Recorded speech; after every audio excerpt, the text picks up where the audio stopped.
and welcome to a special post-show Survivor Series discussion, courtesy of AngryMarks.com. I'm your host, TVJ, and I'm joined by two people on the line, the first of which is the hardcore Canadian, Peter H. Hey, everybody. How you doing tonight? It's Peter H. all the way up here in Ottawa, Ontario, Canada. I'm bringing you some post-pay-per-view coverage. Rare for me to do on this site, but I got the call, so I'm stepping up. That's right, and we appreciate it. You made it all the way over here after a Nepean Raiders game, but unfortunately they didn't win tonight. No, they got beat 4-2 by the Pembroke Lumber Kings in an exciting game, and, they live to see another day, so we'll see what happens later on in the season. Yeah, we will. And also joining us is the man who did the pre-show tonight. Yes, it is I, and figured I'd join in on the post-show discussion. As you mentioned, Stevie, I did the pre-show, and definitely have some different thoughts from before this pay-per-view started. Unfortunately, not able to listen live in the chat room, but still hanging out there are Jeff and Sierra, and they may call in at some point as well as Seth Drake. And there's even somebody in the chat room named Weird. I guess people are still hanging out and talking about what happened on the pay-per-view. So why don't we start with what happened on the main event first, because that's the most newsworthy thing. It's the breaking news of the pay-per-view. The Ryback, John Cena, and CM Punk triple threat match had a screw job finish, but I kind of think we all saw that coming. Nick, your thoughts? I was expecting something to happen, but not to that caliber. I mean, the outcome came, like just the final win-loss column came. I expected CM Punk to pin John Cena as he did, but with the schmoz ending happening the way it did, that completely caught me off guard, and I'm actually excited to see what's going to come out of it. Yeah, it should lead to some interesting developments on Raw and SmackDown going forward. And for those who didn't have the benefit of seeing the pay-per-view either on their home television or at a bar that was showing it tonight, the run-in was three members of NXT, Roman Reigns, Seth Rollins, and Dean Ambrose. Peter, what were your thoughts? Well, when I saw it, I was like, why isn't security breaking this up, first of all? And then I recognized Seth Rollins, and I was like, wait, he's the NXT champion. It didn't click because Michael Cole was saying it's Roman Reigns, and I'm like, did he say Luther Reigns? No, he said Roman Reigns. Okay, not sure who that is. And then Dean Ambrose, I was like, holy crap, we have another invasion angle, and it didn't click at first. Like, you almost have that feeling that Heyman's behind it, but you're not too sure.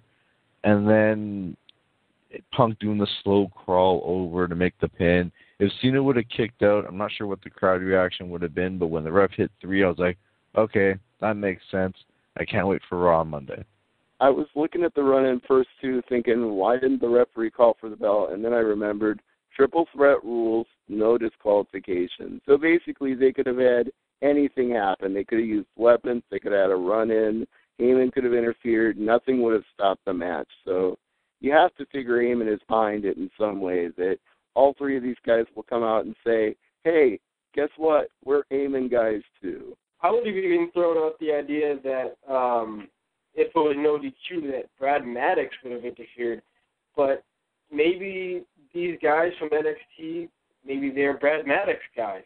They could be friends of Brad's who are all working together with him, although what I've been hearing is that they're not bringing Brad Maddox back until around the Royal Rumble. So we'll see if they bring him back to TV sooner. But other reports have said that Brad Maddox is a Triple H guy and that Triple H is really high on his character and his work ethic and thinks that he's got the most potential. So who knows? He could be back on TV before that.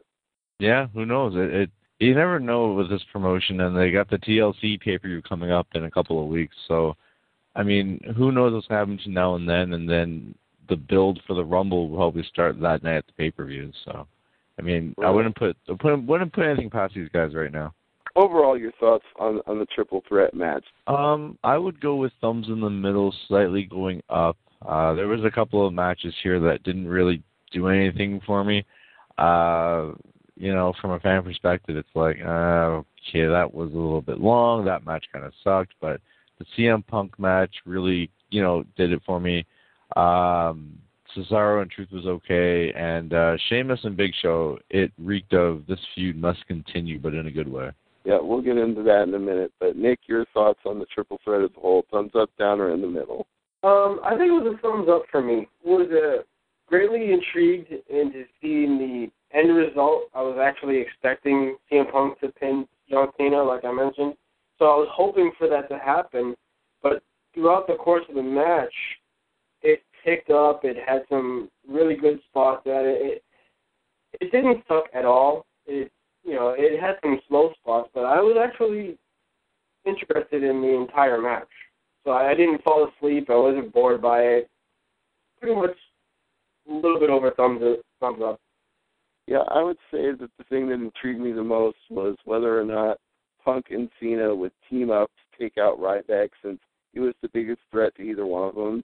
And they teased it, and then finally, about two-thirds of the way through the match, they both realized they were screwed when he was going for a double suplex, and they turned on him and attacked him at the same time, stomped the muddle in his ass, and then picked him up and hurried him through the announce table. I thought that's what we needed to see, is that one shining moment where they worked together and then immediately turned on each other again. It was exactly what I was hoping for. Yeah, it had to be done. Did, and it was the payoff spot in the match. Everything else after that was gravy as far as I was concerned. So I'll go ahead and give it a thumbs up. But let's talk about the rest of this card as well. We had a pre-show match which got changed several times. Now, originally, I think it was supposed to be Justin Gabriel and Tyson Kidd. So, Nick, which match did you guys preview on the pre-show? We started the preview of the pay-per-view saying that the entire thing was convoluted, including the pre-show match, because we knew that it was originally scheduled to be Morella and Ryder as the opponents. Then it got changed to Gabriel and Tyson, so we kind of previewed that, and then it was revealed like just a few minutes later that it was back to Santino and Zach. So either way, we just picked three-man band as winning.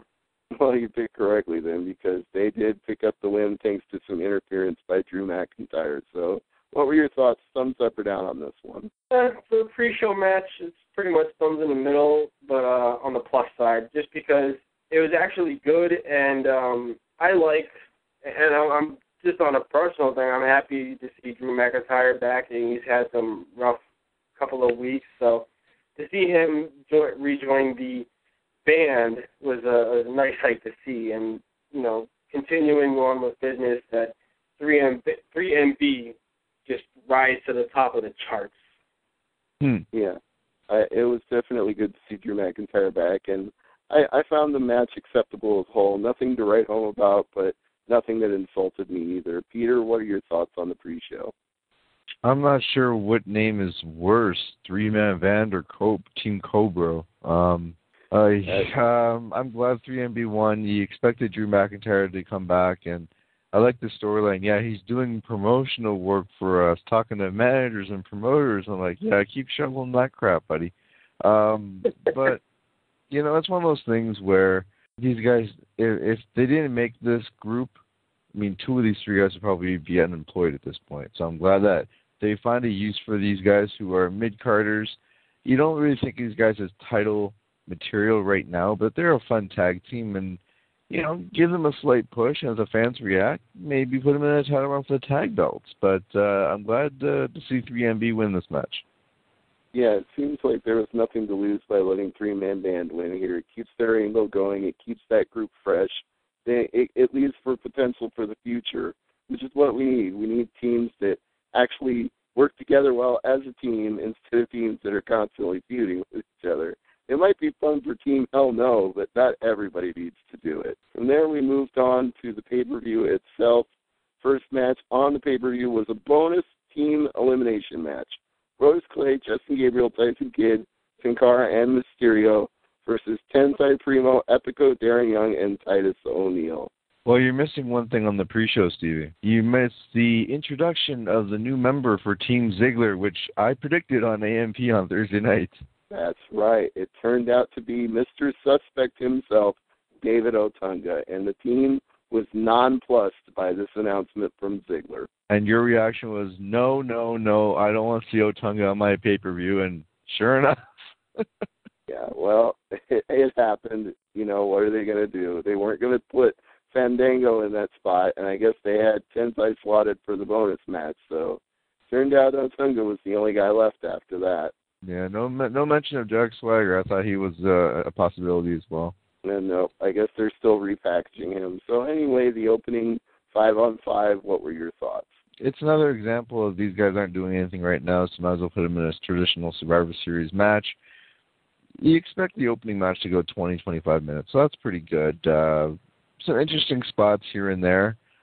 Tensai, I don't know. It reminds me of a Money in the Bank match. You have all these high flyer guys, and then you've got the big guy, like the Big Show or Kane, to catch it. You know what I mean? Like who does not belong in this match? And this big white guy in red trunks is standing there. I'm like, oh Jesus, Tensai, really? This guy's a monster, not a curtain jerker match guy. You know, it just, I don't know. It was so for me. Yeah, it was just kind of there. It was, I guess the best thing about the match to me, and Nick can agree or disagree on this, was that Tyson Kidd got to eliminate 2 people by himself. He rolled up Titus O'Neil, and then he put Epico in the sharpshooter. So I did kind of get a kick out of possibly the smallest guy in the match got 2 eliminations all by himself. Yeah, that was pretty cool. Tyson Kidd actually got some spotlight time. I was happy for him. Matter of fact, King J and I had actually previewed this match because we knew that after the 8-man tag match that happened on Raw that there was rumored to be a match exactly like this on the card. And we were trying to figure out who would be the remaining men, and Brodus Clay and Tensai's name came up, and sure enough, as I've mentioned, WWE listens to our podcast. They sure enough threw that on the card. And it sure seems that way. Go on. But I found it very ironic that it was a lot of the smaller guys, and the 2, maybe you could say 3 biggest men got eliminated first. Brodus Clay, Tensai were both eliminated first, so it was basically a rematch from Raw. And then the 3rd biggest guy, Titus O'Neil, was the next man eliminated. So it's kind of cool to see that all the high flyers got slashed throughout the remainder of the match, and for about, I don't know, what do you say, 20 minutes? And yeah, it was at least 15, if not 20 minutes, as Peter said. And this was a match to definitely make the crowd happy because they let the baby faces win big here. You got to love that. Do you think we could ever see a tag team Survivor Series match ever again? I don't think so. We were talking about that in the chat room before the pay-per-view started, and I was remembering one of the early Survivor Series where they did a tag team match, and there ended up being like 20 people on the apron between teams and managers. It was just knuck and futz. It's a throwback. Here's something that wasn't a throwback, a skip backstage where somebody came out wearing a hoodie and a blonde wig and attacked Caitlyn. And guess who it was? Oksana. The big payoff for this angle after all these months was Oksana. Nick, I'm sure you were underwhelmed. Very much, because just like the rest of the pay-per-view, this story was just as convoluted as everything else, and there was so many plot holes leading up to it, especially on SmackDown. You know, Oksana found a wig in Eve's bag, and then apparently Eve texted Oksana to attack Caitlyn, and then they teamed up, and blah, blah, blah. Everything got so messed up. It's just finally done with, that we can, see Oksana be the one with the wig. And as crazy as it all is, I'm glad to see that it backfired. Well, it backfired in a big way because then Caitlyn used the wig as a weapon in the match right as the bell rung and didn't get disqualified for it. And I was going, wait a minute. Okay, why did the bell ring when she had a foreign object in her hand? And why didn't the ref immediately take it from her? And why didn't the ref at least give her a warning when she used it to blind her opponent? It's shitty refereeing. If that guy was working for the NFL, he'd be fired for incompetence. Or if he's a ref for the UFC, to keep his job. Well, if the ref's name was Philippe, he'd get a bonus. Oh, get me started on that. That'll be another show, Peter. We'll talk about that another time. Your thoughts on this match? Eve is really embracing this heel persona. Like, she's taking it into hyperdrive, it seems. And, I'm actually okay with it because you need that swarmy heel women's champ. We haven't really seen one since the days of, like, Michelle McCool. You know what I mean? Like, I like the role. Caitlyn's just not ready to be champion, so I'm okay with that. The whole payoff of Oksana and the blonde wig, it's like the GM thing, or the Anonymous Raw GM thing. I was like, who cares? But, Eve should be women's champ until they build a strong number one contender like Beth oh, crap. Okay, no good contenders right now. Yeah, they need to call up some more people from NXT besides Roman, Dean, and Seth. They need to bring up some more women for you to fight. Yeah, I couldn't think of any off the top of my head because they're either not with the company anymore or they're not treated like serious contenders. Like, Natty Neidhart would be a great contender, but they treat her like a joke. So No, I just say start over fresh at this point. Bring up Sasha Banks, a.k.a. Mercedes KV. What do you think, Mitch? Go for it. I mean, definitely need some new Diva faces on the roster since a good half dozen of them left in the last two or 3 months. Yes, everybody's in and out of there anymore. It's like a revolving door in the Divas division, and they might as well let Eve be a dominant champion in the meantime, because if they can't keep a strong Divas roster, you might as well at least keep a strong champion. And Peter's right. She has kicked the heel thing up a notch. She does the I'm a princess wave now, like she's on a parade float. Like, I'm pretending to love you people, but I really don't. Hi. That's like the best new mannerism she's added to her shtick. I really like that part. It almost reminds me of the TNA with, she used to be the champion, does the waving to the crowd, the same thing. Oh, yeah. Was it Madison Rayne who had the tiara and did the fake wave? I think it was her. Yeah, and then she jumped Earl Hebner's bones, yeah. Yes, that was her. Kind of ironic, we just heard some news about a former TNA diva, Peyton Banks, a.k.a. Rain, apparently broke her wrist in 3 places at the Shine Eye pay-per-view on Friday. Oh, that... Yeah, that's no good. We hope she heals up. That's going to be a rough injury to come back from. And speaking of injuries, we all know what happened to Matt Hardy this weekend. Since he touched on it, he took a very nasty bump at the Extreme Rising pay-per-view. He got pushed off the top rope by Luke Hawx, and apparently his skull bounced, and he started convulsing.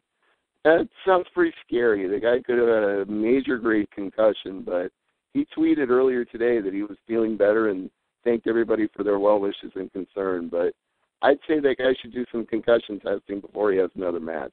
See, is it sad, or is it a realization at this point where when I first read this, I thought this was a work, like Shane Douglas trying to put one over on us to get more publicity for it? You know what I mean? I wouldn't put it past him. Am I kind of sick in the head for thinking that these days? After what we saw on Raw with Paul Heyman faking a heart attack, you wouldn't be wrong for thinking anything was an angle at any point anymore.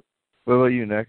It's hard to tell these days. Just like it's hard to tell if anybody's being real or sarcastic, it's hard to tell if anything's a work now.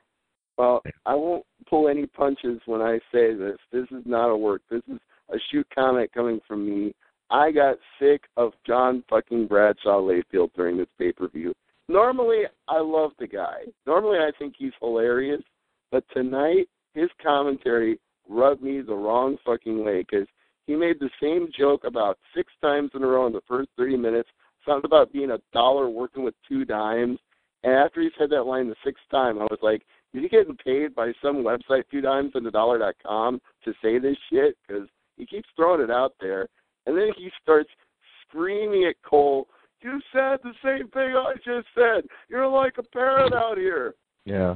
On the O-Show's Facebook page, they mentioned that Michael Cole basically made the line of the night real dumb line. He basically said CM Punk has been defeated in a triple threat match in over a year since he won the title. It's like, yeah, because he's the champ. He hasn't lost a triple threat, he hasn't lost a singles match, and he hasn't lost a cage match, you idiot. Well, actually, that wasn't even the dumbest line of the night. That one, unfortunately, goes to the King, because during the traditional 5-on-5 match, he referred to Primo as Carlito. I thought I heard that. You did. I was recapping it. I'm like, wait a minute, rewind. Oh, my God, he just called him Carlito. Oh, boy. I guess all Puerto Ricans look alike to Jerry. I'll leave him alone. I know, I'm trying not to be too hard on it, but it's like, really? You've been calling matches for how long now on Raw and you didn't recognize him? And speaking of the O Show, they did one other stat on their on the Facebook group that really something that I actually made in the chat room. Probably, I think I know what you're saying. Every member of the original Nexus was on the show tonight. Yep, every member except for Michael Tarver from the original Nexus / NXT Season 1 is employed in the WWE and had a match at Survivor Series 2012. Well, this seems to be the night for statistics then, because that was actually how they opened the pay-per-view, was a whole bunch of statistics, like the number of G-force released when Sheamus throws the bro kick, and the number of pounds per square inch Big Show's punch can pack. It was like statistics. CM Punk has had a reign this long, blah, blah, blah. It's a stats night for WWE. Well, wait until the Rumble. We get all those stats. Oh, boy. That's true. We get even more stats for that, but let's move half from a ton has been in this match in the last 20 years. It's got to be way more than half a ton. It's got to be like 10 tons by now. Well, Brodus Clay's in it, maybe. Well, anyway, moving on. We got to get through the rest of these matches before we run out of time on Talk Shoes. So let's move to Antonio Cesaro versus R-Truth for the United States title. What did you think, Peter? Is it just me, or did Cesaro really have trouble picking up R-Truth for the finishing move here? I thought when he was stalling in the ring at the end of the match after the victory, I thought something was going to happen, but it's just him posing. But I'm not sure what you do with him right now. It's sort of like the same thing with the women's division, where I don't know what kind of strong contender you could have for him right now for the U.S. title. What I would see, I don't want to see this at WrestleMania. Maybe you can have this for the Elimination Chamber pay-per-view, or maybe even the Rumble. Maybe have a unification match at the IC and U.S. titles. You don't need 2 mid-card titles these days, with Raw and SmackDown being a super show every Monday night. I know where you're coming from, but at the same time, they need some way for Antonio Cesaro to have something to do until they're ready to take him to the next level. And at least the juxtaposition of the European who's the proud U.S. champion, I dig that vibe. I like the way he mocks the U.S. and then says, I'm your proud U.S. champion in 5 different languages. It's a sort of a fun thing for him to do. It keeps him busy for now. And the neutralizer did look a little botched, but not so horribly botched that I thought it would end up on a Botchamania reel. It was just R-Truth didn't get in the right position or something. It still worked okay. Nick, what do you think? I'm actually going to disagree with you on that one, Peter. For me, I actually don't mind there being 2 mid-card belts, because it gives people like Antonio Cesaro something to have. And Kofi Kingston, in my view, I'm hoping that this is, just going to keep him in the spotlight and continue to build him as a mid-card champion, moving towards the main event status. But in regards to your comment about him lifting R-Truth for the finisher, Cesaro has been doing that for weeks now, where he's doing a deadlift into the finisher. That's what he does with his gut-wrench suplex. He straight picks the guy up off a deadlift and then suplexes him, and he does the same for the neutralizer, because every now and then you always see wrestlers jumping in order to help the guy do his finisher. But what Cesaro is doing, he's doing it from a deadlift and using that strength in order to make it look more realistic. And I actually appreciate that. I just think it makes it look more clunky. It might actually be more impressive the way he does it, but it would look a lot smoother if the guy actually helped him get it over instead of him having to deadlift the weight all by himself. Well, everybody does a good jump except for Tensai. Man, that guy does not lend a hand. No, Tensai does not go up for anybody's move in any situation. It doesn't matter who it is or what move they're doing. Tensai does not leave his feet. No, he didn't do it for Brodus Clay in the Survivor Series match earlier, and he didn't do it for Ryback a couple of months ago. No, if you're in the match with Tensai, expect to get sandbagged. That's pretty much all there is to it. Let's move on to the next match on the card. We got the Big Show versus Sheamus in a rematch for the World Heavyweight title. Nick, what did you think? Loved it. I loved every bit of it. Really? I actually thought it was a lot weaker than the match they did last month. Well, I think it picked up towards the second half of the match. Obviously, the first match was Big Show being more methodical and slow-paced. People fell asleep. I think that's I like that's how Big Show is. He's being a little more cocky.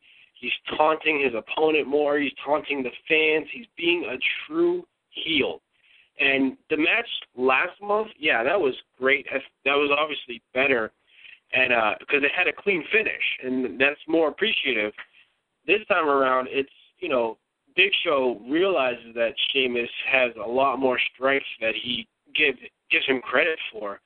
So the way he ended the match, yeah, it's a cheap shot move, but I don't know. I love how Sheamus was finally playing face in peril for a bigger guy.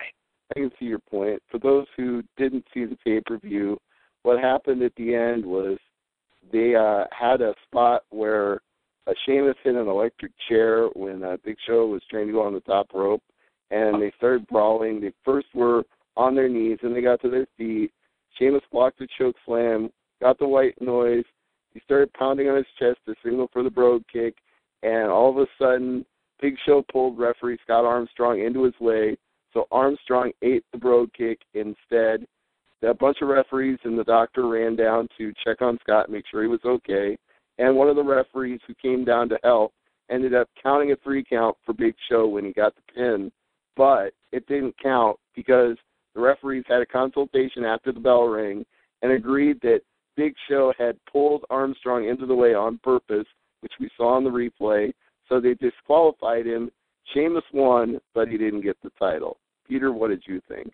Very predictable here. As I said before, it reeked of this feud must continue because he was pounding his chest so much that it started to get beet red, like waiting for the referee to get in position. Then they pan to the right, and you see, Big Show talking to the referee like, come closer, a little bit closer, a little bit closer. Okay, now, give him the sign type of thing. I'm like, oh, come on, you know what's going to happen here. And then, boom, like, well, there was that match. And I think I went up and got a drink from the fridge. I was still at the studio. So I flipped it back to the hockey game. Yeah, I saw that too. I mean, you could clearly see what was going to happen because the ref was, standing by Big Show the entire time Sheamus was pounding on his chest. So you obviously know that the ref's going to get in the way. And like I said, I think the match was awesome. Like the ending, the very ending was, it was a mess. That's probably the only thing where I would speak negatively of. But that electric chair drop on Big Show, that was impressive. It was. Yeah, he's a strong guy.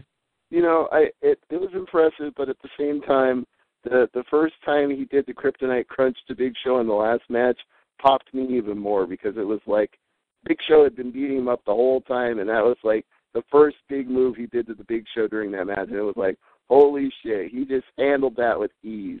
To me, that was more impressive after watching Big Show beat him down for like 20 straight minutes. What I was thinking was, you have Sheamus and Big Show go one more time at TLC, the Big Show wins, right? So you have Sheamus in the Royal Rumble, and he's all alone in the ring. And who comes out next? William Regal. What do you do then?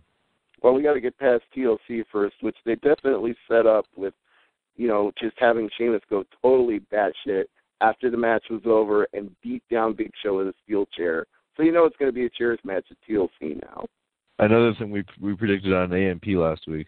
That's true. We seem to be doing quite good with those predictions lately. Too bad our UFC predictions aren't nearly as good. Well, let's move on to the Team Ziggler versus Team Foley match. That was Del Rio, Sandow, Otunga, Barrett, and Ziggler versus Brian King, Kingston, Miz, and Orton. Nick, what did you think? The right man won. That's all that matters to me. Dolph Ziggler got the big win. Can we call it a big win in a 5-on-5 match? I call it a big win because he's the sole survivor beating Randy Orton. It probably means more that he beat Orton to win the match. That's what makes it significant, was that Orton actually failed at his attempt to do the soccer kick punt to the head. Yeah, I mean, Ziggler needed this win. I mean, I've said it before and time and again. Ziggler has not done very well. He's lost many, many, many matches. He's been on a losing streak, and he needs a win at a pay-per-view over a main eventer. And they kind of dropped the ball at Night of Champions when Orton went over in that match. Like I said, he needed to win. He's Mr. Money in the Bank. He needs a push in order to be credible as a main eventer. I agree. And so, Peter, your thoughts? I think this will lead to him cashing in that briefcase maybe as early as TLC. But you needed to build him up. And by him winning here, it tells me they have the confidence in him to, cash in the briefcase, be the champ, and once he's the champ, see where he goes from here. If he didn't win this match by himself, I would say he might be cashing in closer to the Chamber, maybe even WrestleMania. But I think by him winning here, it gives us a glimpse into the future for Dolph Ziggler once again being world champion. It seems like they are definitely going to start the real Dolph Ziggler push here, but it also seems like they're setting up Randy Orton here, because all we've been hearing is Randy Orton's going to have a big build-up to Royal Rumble and to WrestleMania, and you had to get Orton in a position where he's in a feud with Dolph Ziggler to be able to do that. That way, if Ziggler cashes in, takes the title, Orton can be the one giving chase leading up to WrestleMania. Yeah, but Ziggler, Orton, WrestleMania, that would be, I don't know, that would be interesting. You could even do, if you really wanted to, shock the world, I don't know how many buys it would be, but what about a Ziggler-Swagger main event match at WrestleMania? Oh, no, sorry. And I like Jack Swagger, but I'm shooting that one down big time. That's not a money match for WrestleMania. I don't know how much you could package Jack Swagger to make that, but you couldn't package it enough. Well, you could, do the whole Vicky thing and the former teammates, you know what I mean? And there is precedent of having WrestleMania open with the main card with the world title match.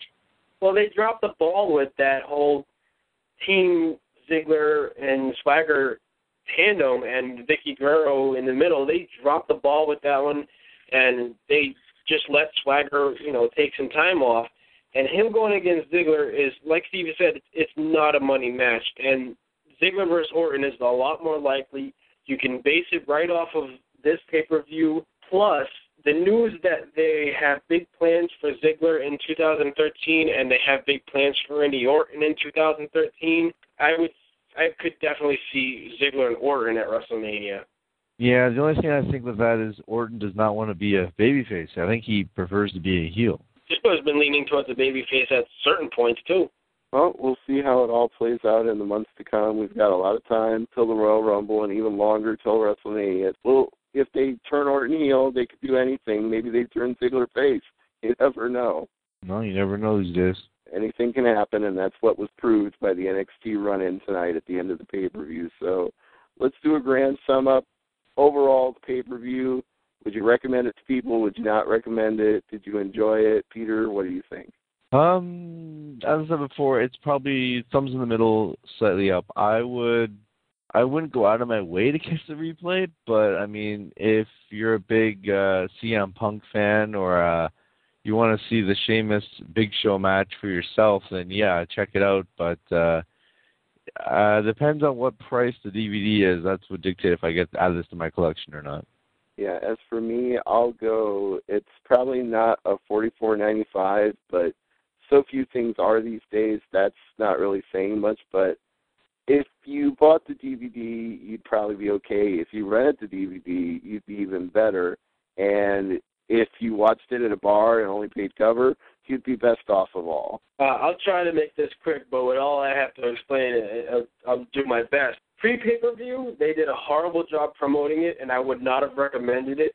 But after watching it, it would definitely have been worth the price of admission going to a bar to watch it, or it's something that you should rent, because I think, and it's been proven that poorly promoted pay-per-views have generally turned out better than expected, and that's exactly what happened here. I enjoyed damn near every match. I liked the way the end happened. It left us all talking.